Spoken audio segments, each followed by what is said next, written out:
To talk more about that part of history that we remember today, we have with us on the show Professor Jose Victor Torres from the De La Salle University Department of History. Good evening and welcome again to The Big Story, Professor Torres. Sir, naka-mute pa po yata kayo. Masyadong ano. Yeah, good evening, Robbie, and good evening, Ms. Gretchen. Nice to see you again. Good evening po. And of course, we are talking about the 50th year of the Declaration of Martial Law by Ferdinand Marcos Sr. Umpisahan lang po natin. I mean, you're teaching history baseline, based on how you know your students, based on how you know our young people today. How well do people understand, appreciate the history and the implications of martial law 50 years ago? Unfortunately, based on my experience in teaching some of the students, well, they have a knowledge about martial law. They knew what happened during that time. They knew that Marcos was a dictator. But of course, sometimes the way we teach history, what happens is that they sometimes get all the facts mixed up. No, I've had students who thought that martial law was enforced in 1965, the first term of Marcos.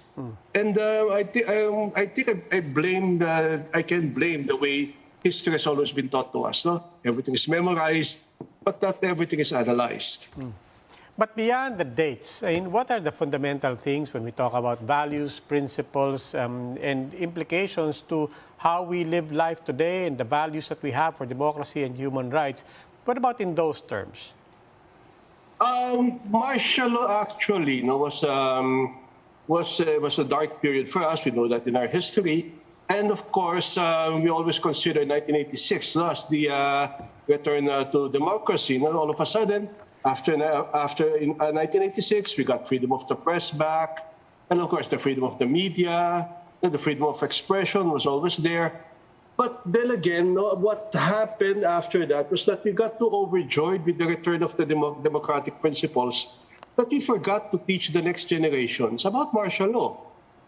And that, of course, is a tragedy for us because for me, para sa akin, one, they tend to forget it, and when the time comes for them to remember it, they knew only little. They know only little about things, no? The only thing that connects in their minds, of course, are the rallies and everything. I've had students, Gobi and Gretchen, I've had students who, whenever we talk about martial law, I would mention the tortures, the imprisonments, and everything.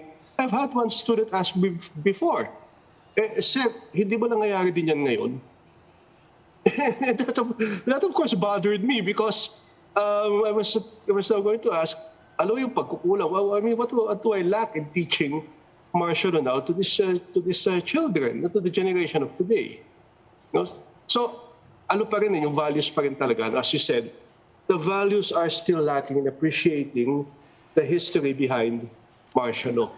Professor, when it comes to that, as a young person who did not go through martial law, what do you think has caused the disintegration of history being taught to us? And what can you say about the argument that the perception about this time depends on where you were, what side of the fence you were in?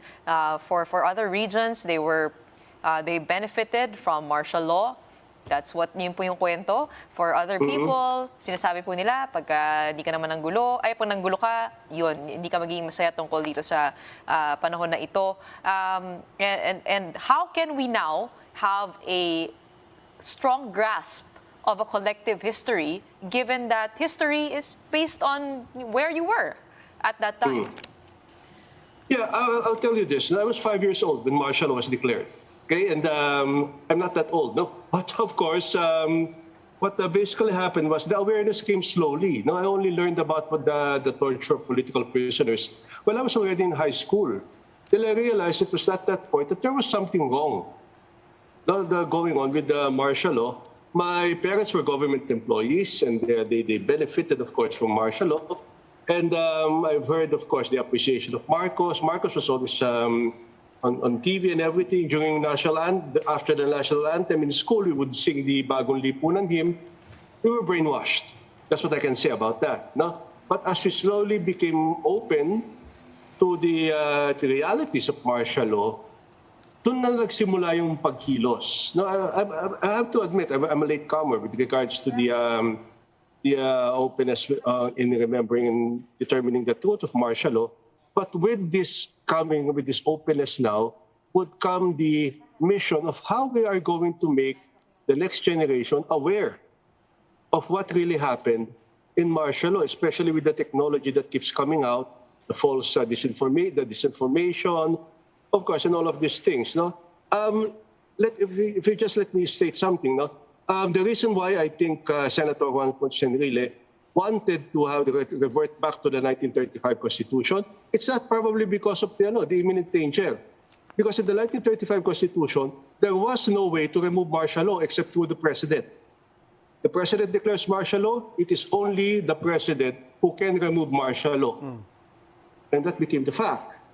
No? The Supreme Court was the only way to remove martial law. What happened? September 27, the Supreme Court goes to Marcos and tells him, you must submit this martial law decree in order for it to be declared by the Supreme Court if it is illegal or illegal.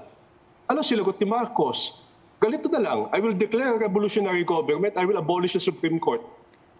Oh, what happens now?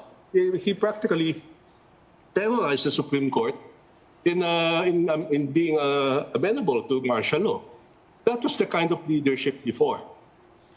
So, Professor, and I hope that we know the truth about it. I guess for the young generation listening right now, how can we have a profound recollection of this time, given that we're hearing statements like, for example, that Marcos was not a dictator because he consulted the people around him, that our current president, is tired of lies. So how do we have a profound and more objective recollection of the martial law era?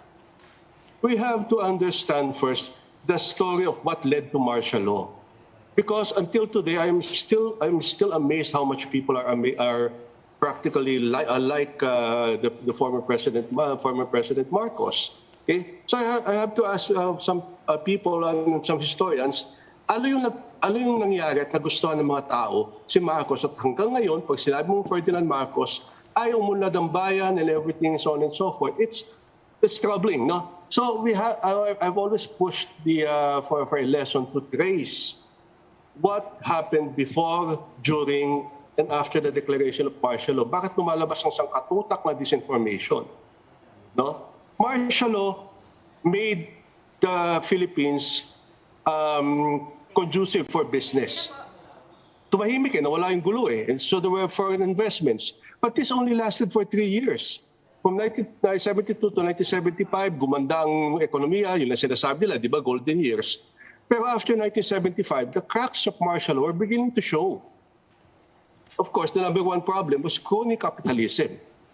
And that, of course, now led to the decline and the mistrust of many of the foreign communities to Marcos. So hindi, mahaba ang kasaysayan, mahaba ang kwento ng kasaysayan, at kailangan malaman ang buong kasaysayan ng martial law. It was not just torture, it was not just imprisonments and everything. There were political and economic implications to it. All right, today we commemorate the 50th anniversary of martial law. Thank you very much, Professor Jose Victor Torres of the DLSU Department of History.